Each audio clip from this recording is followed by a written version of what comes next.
మన ఇష్టమైపోయి చేస్తుంది ఏం చేస్తారు. కొంతమంది ఏం చేస్తారు, వచ్చి మీరు ఏమన్నా చేసుకుని నాకు వేషం ఇస్తే చాలు వాళ్ళు ఆఫర్ చేస్తారు. అవును, ఇట్లాంటివి కూడా మనం రెగ్యులర్ వింటూనే ఉంటాం. వాళ్ళు చేస్తారు. వాళ్ళు చేసిన వాళ్ళని ఇప్పుడు వాళ్ళు చేసిన తర్వాత వాళ్ళ కోపం వచ్చినప్పుడు లేదు వాళ్ళు మమ్మల్ని ఇబ్బంది పెట్టారంట.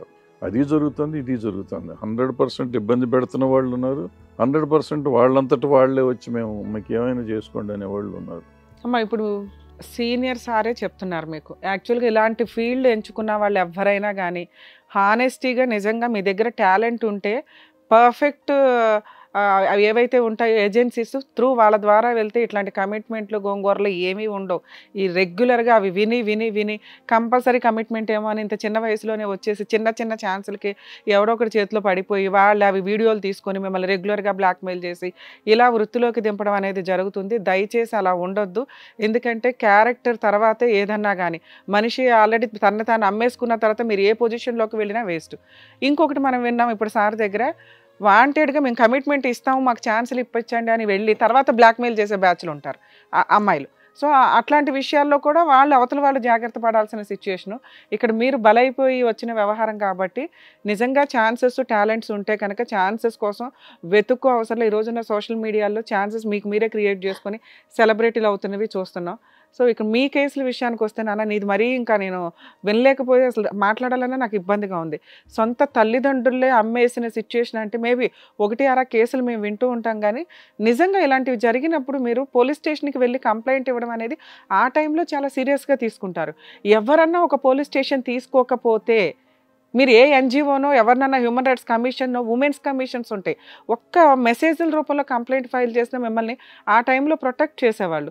మీరు బాధితులుగా ఉండడం వేరు, ఇప్పుడు మీరు ఆల్రెడీ బిజినెస్లోకి దిగారు. ఇలా దిగినప్పుడు ఏంటంటే మీరు రెగ్యులర్గా వాళ్ళకి తెలిసే ఉంటారు. ఆ బ్యాచ్కి మీలాంటి వాళ్ళని ఎంక్వైరీ చేసుకోవడమే అవసరం. వాళ్ళు ఎవరున్నారా అని వెతుక్కుంటూ ఉంటారు కాబట్టి తెలిసిపోయి ఉంటుంది. ఇప్పటికీ ఫేస్లు అవన్నీ తెలియడం వల్ల వాళ్ళు ఏంటంటే మీరు ఇదే బ్యాచ్ కదా అని. కానీ సుప్రీంకోర్టు ఒకటి చెప్పిందమ్మా, ఇష్టం లేకుండా ఏ ప్రాస్టిట్యూట్ దగ్గర మీద కూడా చెయ్యి వేయడానికి లేదు.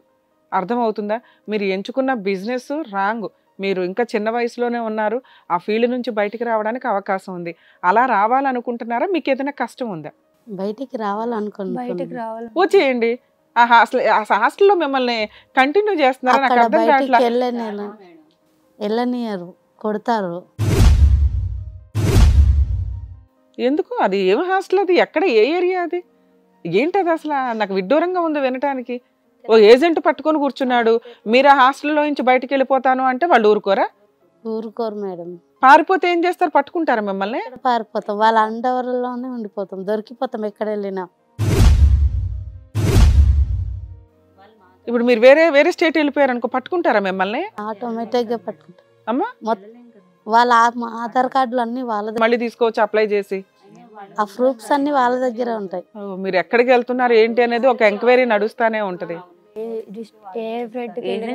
ఒక బై వన్ వాళ్ళు ఉంటారు కదా మ్యామ్, పలానా అమ్మాయి ఎక్కడికి వెళ్తుంది, పలానా నైట్ టైంలో షూట్ అయిపోయి నడుచుకుంటూ వెళ్తూ కూడా ఈ టైంకి వచ్చిందిలే తీసుకుపోదాం అనేసి ఎక్కుమంటారు బైక్. అలాంటి వాళ్ళు ఉన్నారు. వాళ్ళు వదిలేస్తే మీరు మానేస్తారా? మానేస్తాం సార్.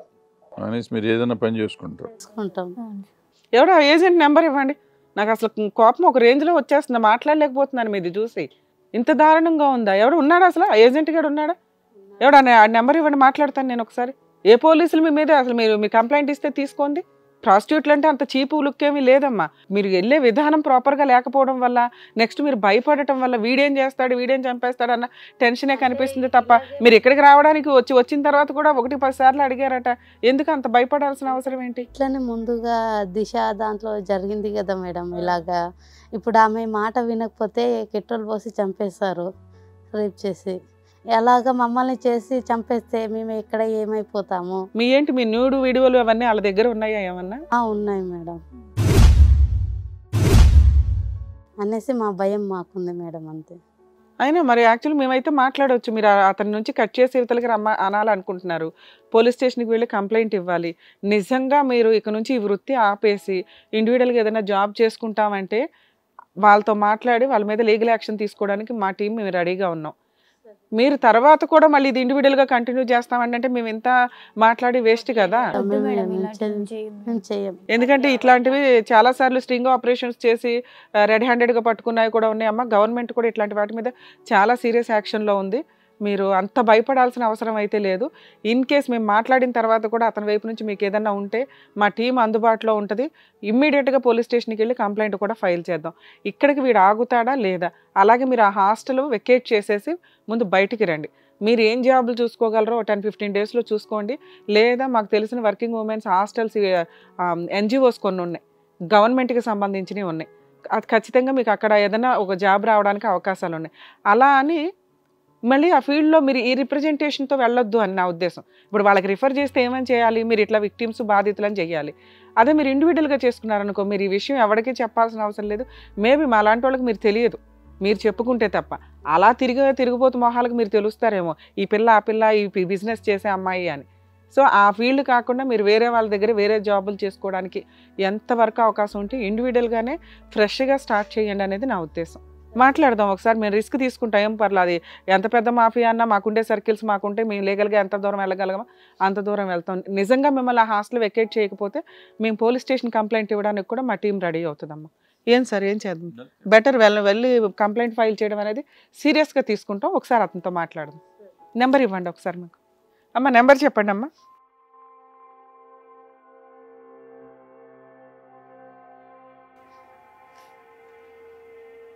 ఏం పేరమ్మా అతని పేరు?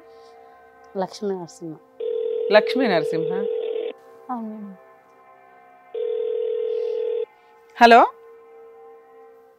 హలో బాబు, లక్ష్మీ నరసింహ మాట్లాడేది? అవునండి, మీరెవరు? అడ్వకేట్ రమ్యాని మాట్లాడుతున్నానమ్మా, హిట్ టీవీ నుంచి. చెప్పండి మేడం. ఏం చేస్తారు మీరు? ఏం వర్క్ చేస్తారు? సప్లై చేస్తుంటానండి. ఏం సప్లై చేస్తారు? జూనియర్ ఆర్టిస్ట్ సప్లై చేస్తుంటారు. జూనియర్ ఆర్టిస్టులు సప్లై చేస్తారా లేకపోతే అమ్మాయిలు సప్లై చేస్తారా? ఏం బిజినెస్ మీరు చేసేది? అమ్మాయిలు అందరూ ఉంటారు. అమ్మా, అమ్మాయిలు అబ్బాయిలు అందరూ ఉంటారండి, అందరినీ సప్లై చేస్తారు. అమ్మాయిలు అబ్బాయిలు అందరినీ సప్లై చేస్తారా? అవును. మీ మీద ఒక కంప్లైంట్ వచ్చింది, ఇప్పుడు పోలీస్ స్టేషన్లో ఉన్నాం మేము. మీరు పోలీస్ స్టేషన్కి వస్తారా లేదా? ఎవరిచ్చారు అసలు? ఏం కంప్లైంట్? మీ బాధితులు 4 అమ్మాయిలు సప్లై చేస్తాం అన్నావు కదా, ఆ 4 అమ్మాయిలు ఇక్కడ మా షోలో కూర్చొని ఉన్నారు. ఎవరు వాళ్ళు? మీకు పేర్లు అవసరమా? మీరు బిజినెస్ చేస్తున్నారు కదా, తెలియదా ఏ అమ్మాయిలు వస్తారు ఏంటి అని? ఆల్రెడీ వాళ్ళు ఎక్కడికి వెళ్తున్నా మీ టీం ఏదో ఫాలో అవుతుందట, ఏదో పెద్ద మాఫియా రన్ చేస్తారట, ఏదో చంపేస్తామంటున్నారట, న్యూడ్ వీడియోస్ పెట్టుకుని బ్లాక్ మెయిల్ చేస్తున్నారట. వాళ్ళ పేరెంట్స్ మా దగ్గర వదిలినప్పుడు వాళ్ళ మీద మాకు బాధ్యత ఉంటుంది. వాళ్ళు ఏం బాధ్యత? అమ్మాయిలు తార్చండి, అమ్మాయిలు ప్రాస్టిట్యూట్ బిజినెస్ చేయడానికి వాళ్ళ తల్లిదండ్రులు మీకు అమ్మి వెళ్ళారా? అమ్మడం ఏంటో నాకు అర్థం కావట్లేదు. మీరు ఏం మాట్లాడుతున్నారు? మీరు జూనియర్ ఆర్టిస్టులు సప్లై చేస్తున్నాను అన్నారు, ఇక్కడ మా దగ్గరకు వచ్చిన అమ్మాయిలు వేరు. మీరు ప్రాస్టిట్యూట్ బిజినెస్ చేయిస్తున్నారు రెడీ హ్యాండెడ్గా. అమ్మాయిలు మీరు ఎక్కడున్నారో అడ్రస్లతో సహా మాకు ఇప్పుడు హ్యాండ్ ఓవర్ చేశారు. మీ మీద లీగల్ యాక్షన్ తీసుకోవడానికి మేము పోలీసుల సపోర్ట్తో వస్తున్నాం. అది ఎంతవరకు ఇదే అని మీకు తెలుసుకోవడానికి మీకు ఫోన్ చేసామ్మా. వాళ్ళు ప్రాసిక్యూట్ చేస్తే నాకు ఫోన్ చేసి నన్ను అడుగుతారు. అరే నువ్వే కదంట తీసుకెళ్లేది, వెళ్ళకపోతే ఊరుకోవట. మళ్ళీ 50% నీకు 3000లో 1500 నీకు పే చేయాలట. ఏం మాట్లాడుతున్నావు నువ్వు? వాళ్ళే ఇప్పుడు ఒక నిమిషం అండి, వాళ్ళకి బుద్ధి లేదు. వాళ్ళని నేను యాక్టింగ్ కోసం తీసుకెళ్లి వదిలేస్తే వాళ్ళు ఇలాంటి వెధవ పనులు చేస్తూ మీరు నాకు ఎలా ఫోన్ చేస్తారు? నువ్వు తీసుకెళ్తున్నావా లేదా? ఒక నిమిషం ఉండండి, సార్ మాట్లాడతారు. నేను తమ్మారెడ్డి భరద్వాజ్ మాట్లాడుతున్నా. చెప్పండి సార్. నీ కార్డు ఉందా అసలు యూనియన్లో? ఉందండి. నెంబర్ ఎంత? ఉంది. నెంబర్ ఎంత? నెంబర్ ఉండదు. నెంబర్ ఎందుకు ఉంటుంది ఇట్లాంటి వాళ్ళకి? అవన్నీ ఎలా చెప్తాం సార్ అసలు? అవన్నీ పిచ్చి పిచ్చేసాలకి చెప్పు. ఏంటి ఇప్పుడు వీళ్ళు నీకు తల్లిదండ్రులు వచ్చి అప్పు చెప్తారా? వీళ్ళకి యాక్టింగ్ పెంచి నా దగ్గర వదిలేశారు. నేను వాళ్ళని పెంచి పోషిస్తున్నా. నేను మాట్లాడి తమ్మారెడ్డి భరద్వాజ్ అని చెప్పాను కదా. ఏం జరుగుతుందో జూనియర్ ఆర్టిస్ట్ అసోసియేషన్లో ఏం జరుగుతుందో, ఏజెంట్స్ అసోసియేషన్లో ఏం జరుగుతుందో అది తెలీదా? వచ్చి అప్ప చెప్పారు. పిచ్చి పిచ్చి వాగుడు వాగబాక. అసలు నువ్వు నిజంగా మెంబర్వేనా? నాటకాలు దొబ్బి సినిమా ఇండస్ట్రీని అంత పరువు తీసేస్తున్నారు మీరంతా. ప్రాసిక్యూషన్ చేయించడానికి నువ్వు పింపులాగా ఉండు. కొంచెం సినిమా పేర్లు ఎందుకు చెప్తున్నారు? ఇండస్ట్రీ పేరు ఎందుకు వాడుకుంటున్నారు? పిచ్చేషాలు ఎక్కువ వేస్తున్నారు. పోలీస్ స్టేషన్కి రా ముందు. Panjagutta police station. ఫోన్ పెట్టేసి పోలీస్ స్టేషన్కి రావాయి. లేకపోతే నీ నెంబర్ ఉంది. నువ్వు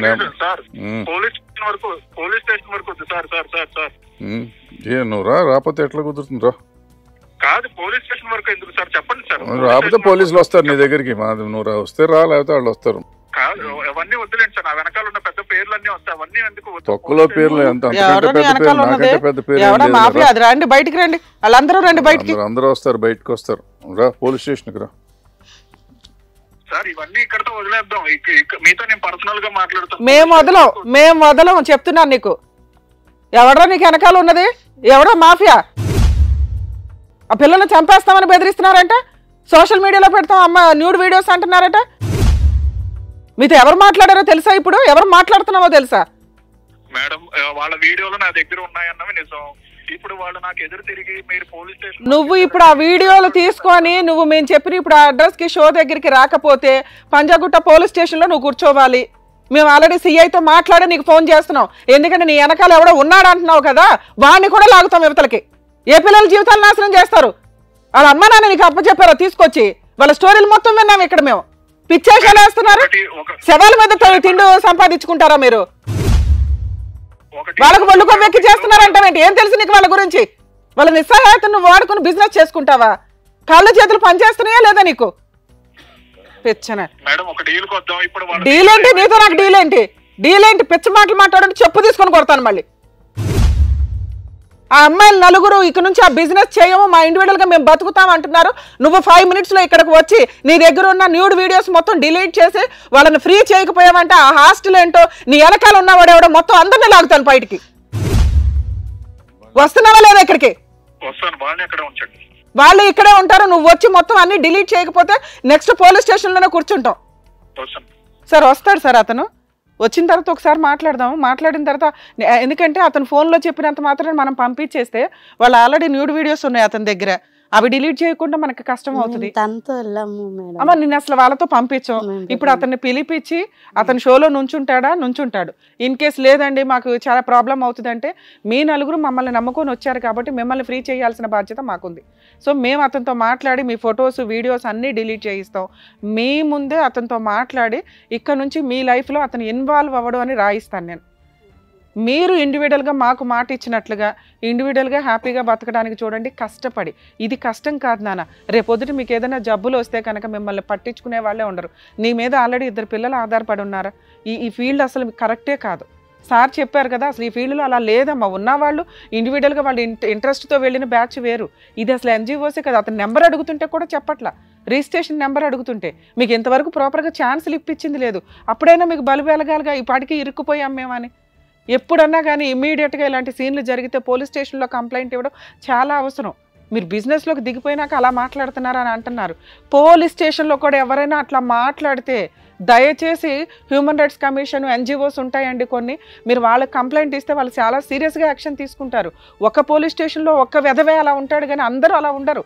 ప్రొటెక్ట్ చేయడానికి వాళ్ళకి ఆడపిల్లలు ఉంటారు కదమ్మా, వాళ్ళకి అక్క చెల్లెళ్ళు ఉంటారుగా. ఎవరు అట్లా పనిగట్టుకొని పని చేయరు. ప్రతి ఫీల్డ్లోనూ ఒక చెత్త ఎక్కడో ఉంటుంది. ఆ చెత్త మీరు వెళ్ళిన చోట ఈ చెత్తే కనిపిస్తుంది మీకు. సో మీరు ఇండివిజువల్గా మీ జాబ్ మీరు చేసుకోండి, మా టీం కూడా మీకు అందుబాటులో ఉంటుంది. ఇప్పుడు ప్రాబ్లమ్ సాల్వ్ చేసినాక మిమ్మల్ని పంపిస్తాం, సరేనా?